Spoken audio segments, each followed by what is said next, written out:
Oromia Dispatch 19G, Oromia Rising, Beyond Resistance.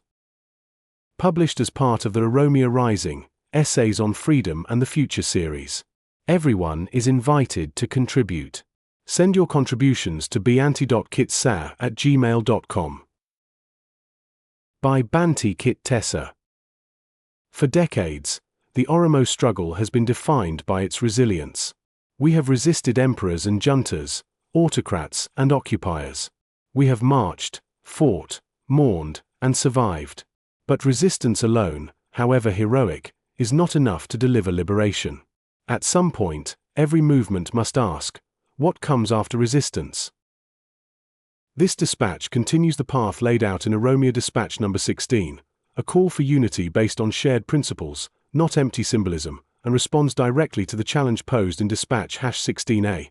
How do we move from critique to construction? From exposing the gaps to offering frameworks that can help close them. The answer begins with vision. A welcome step toward unity, but is it enough? On July 19, 2025, a coalition of Oromo organizations, scholars, and activists met virtually to discuss how to unify the movement.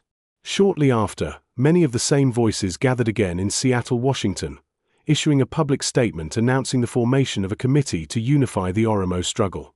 This is music to every Oromo nationalist's ears.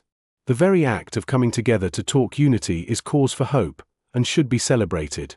But we must be honest, while unity around resisting the current regime is a critical achievement, the absence, or, if there is one, the lack of a publicly stated, post-AB vision is deeply troubling.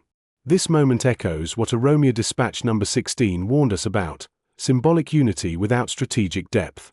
A call for unity that does not define its destination is not a roadmap, it's a mirage. Even more concerning, there is no clarity on whether the united effort seeks to preserve the current multinational federation, create a transitional government to draft a new social contract, or prepare the ground for full self-determination by each nation and nationality. This vagueness is not neutral. It is a recipe for disaster.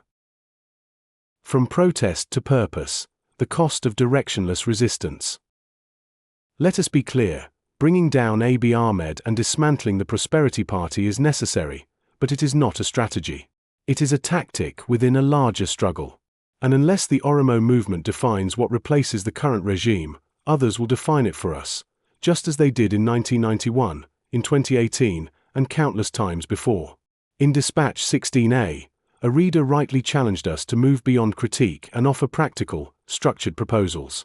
This dispatch answers that call by asserting that the most urgent next step is not simply uniting resistance but unifying around a shared political vision. What does beyond resistance require?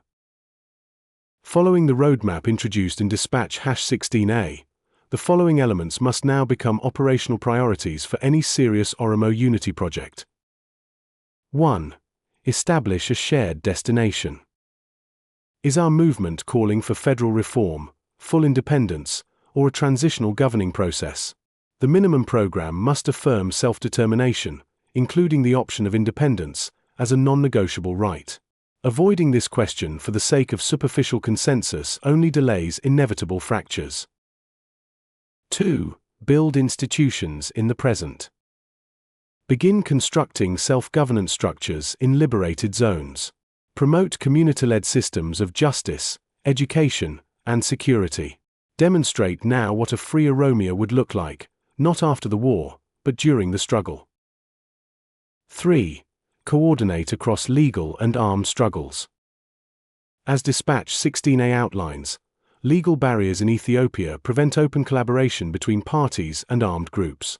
Still, strategic unity is possible through role separation without vision disunity, a diaspora-based coordination body that ensures narrative coherence, which I am glad to report has been announced in the press release of the coalition. Shared messaging rooted in Article 39 of the Ethiopian Constitution, which guarantees the right to self-determination. 4. Launch political education initiatives.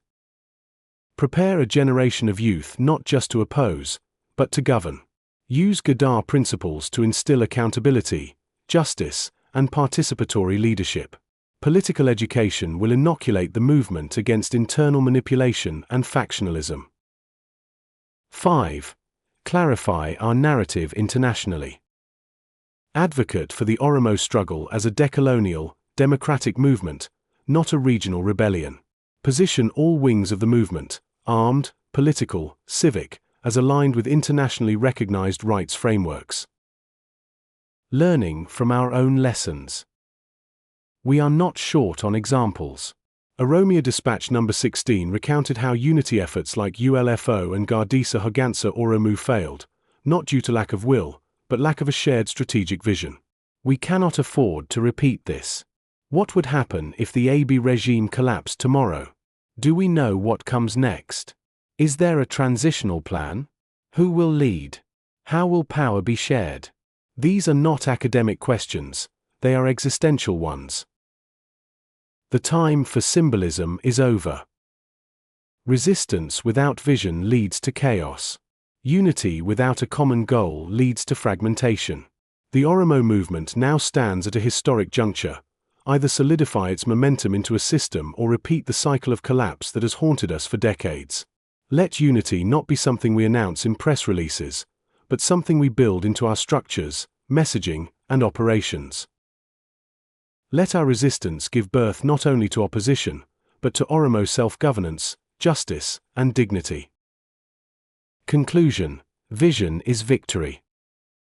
This dispatch is not the end of the conversation, it is a continuation of a call. From critique to construction.